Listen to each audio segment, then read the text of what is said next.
બનાસકાંઠાના થરાદ નગરપાલિકાની હદમાં આશાપુરા આવાસમાં ખોટી રીતે બાંધકામ કરી દબાણો કરી દુકાનો ભાડે આપી દેવામાં આવી હતી, જેની જાણ થરાદ નગરપાલિકાને થતાં નગરપાલિકા દ્વારા તે જગ્યાને સીલ કરવામાં આવી હતી। જો કે તેના થોડાક દિવસોમાં દુકાન માલિકે જાતે સીલ ખોલીને દુકાનો ખોલી ફરીથી દુકાનો ભાડે આપી દીધી હતી। જો કે તે બાબતે નગરપાલિકાને ધ્યાને આવતા નગરપાલિકા દ્વારા ફરીથી તે દુકાનો બુધવારે બંધ કરવામાં આવી હતી। જો કે તે બાબતને હજુ એક અઠવાડિયું પણ થયું ન હતું અને ફરીથી દુકાનો ચાલુ કરી દીધી હતી। જો કે તે બાબત ફરી નગરપાલિકાને ધ્યાને આવતા થરાદ નગરપાલિકા દ્વારા તેમની દુકાનો સીલ કરવામાં આવી હતી અને નોટિસ પણ આપવામાં આવી હતી કે આ બાંધકામ 7 દિવસમાં દૂર કરવામાં નહીં આવે તો તમારા જોખમે અને ખર્ચે બાંધકામ તોડી પાડવામાં આવશે।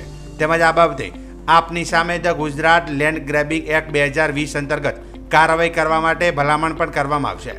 જો કે હાલમાં આ નોટિસ આપી દુકાનો સીલ કરવામાં આવતા અન્ય દબાણદારોમાં ફફડાટ વ્યાપી ગયો હતો।